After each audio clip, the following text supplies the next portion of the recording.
Water monkeys also feast on insects.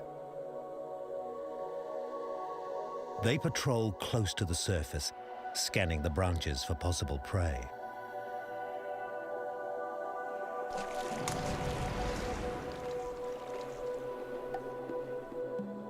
During the wet season, water monkeys live in one world and hunt in another. Arowana have a brilliant strategy for reaping the rich insect rewards of the flooded river.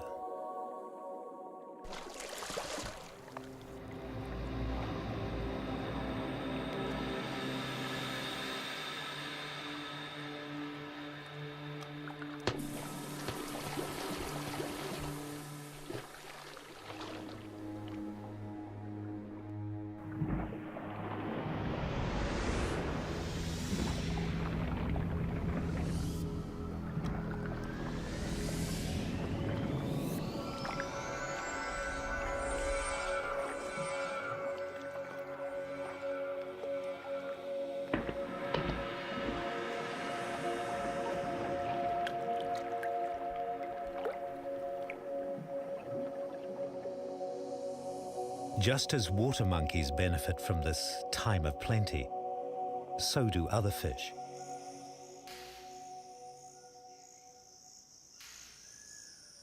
When the forest floods, strange sounds are heard. It's the sound of trees in fruit.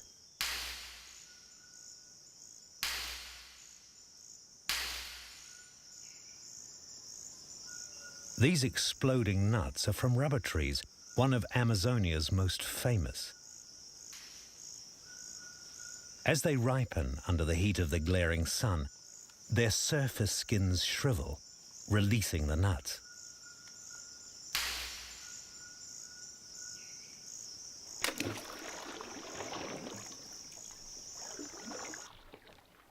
Nuts are spread far and wide by floodwaters.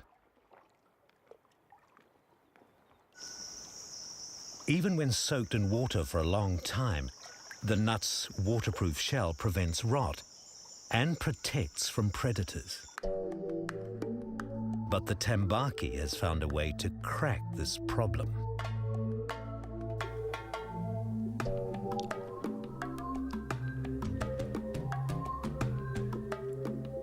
The tambaqui uses its funnel-shaped nostrils to help it find nuts that are its passion.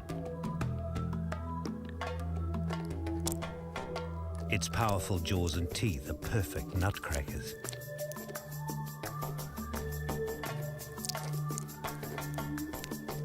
Nuts are rich in protein, fat, and minerals. They're excellent food if you can get them. Tambaqui eat nuts from several kinds of trees. They are so dedicated to nutcracking that small fish accompany them to dine on the crumbs.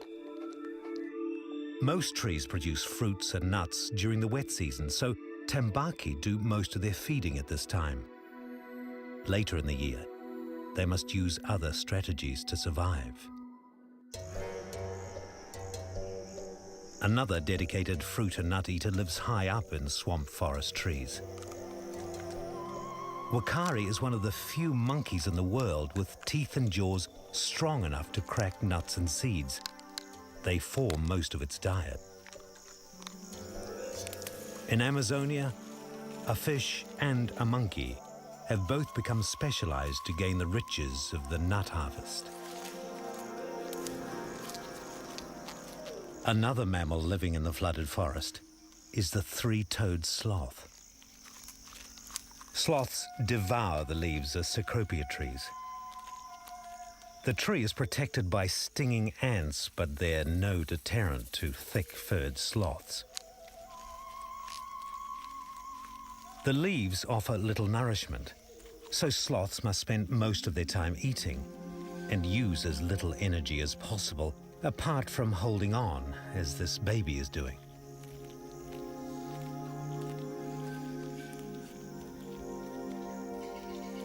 Sloths are not good walkers, and they rarely move from their home trees.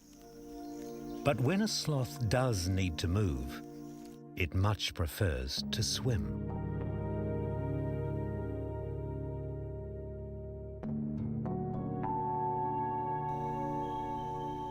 During the flood, the waters are safe.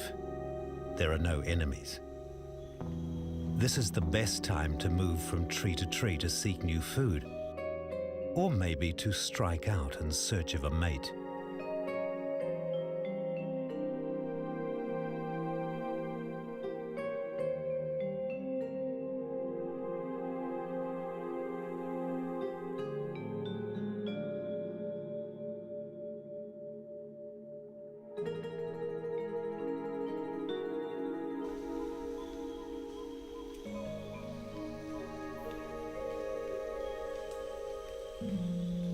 It has been 2 months since the waters began to rise and the forest trees became submerged.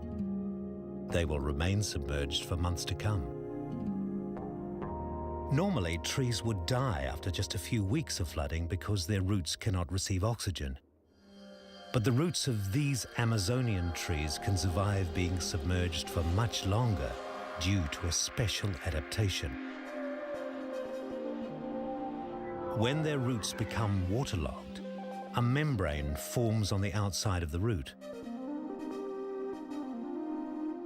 But inside, there is partial cell death, and that creates air spaces.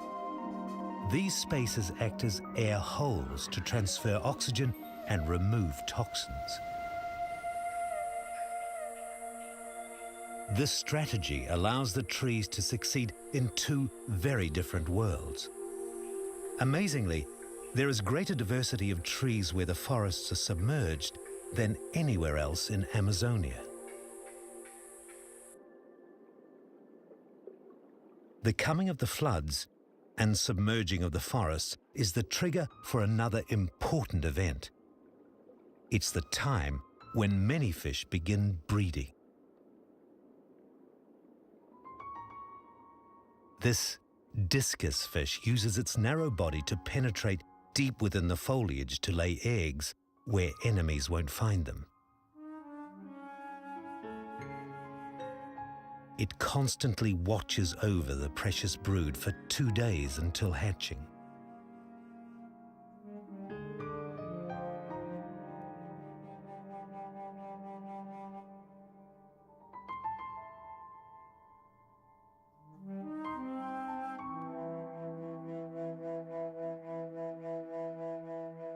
Of all tropical fish, discus are among the most beautiful and highly prized because of their rich colors and patterns.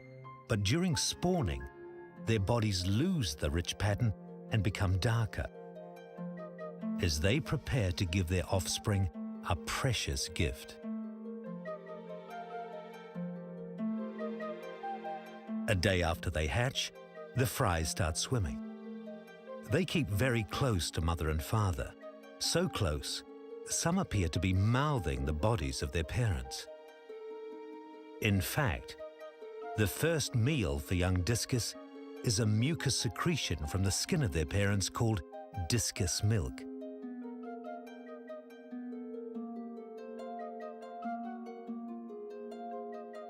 This special meal gives the young a great start in life.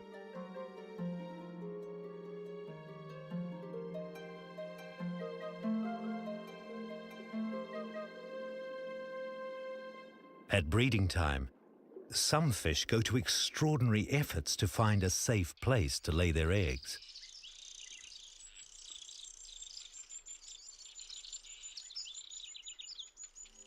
Close by overhanging leaves, pairs of Capella arnoldi gather. These tiny fish have a huge challenge ahead of them. The male has the long tail. The female is ready to spawn, the eggs visible through her skin. The pair move together near the surface, sometimes pausing, sometimes darting back and forth with urgency. What is about to happen is a most remarkable spawning achievement.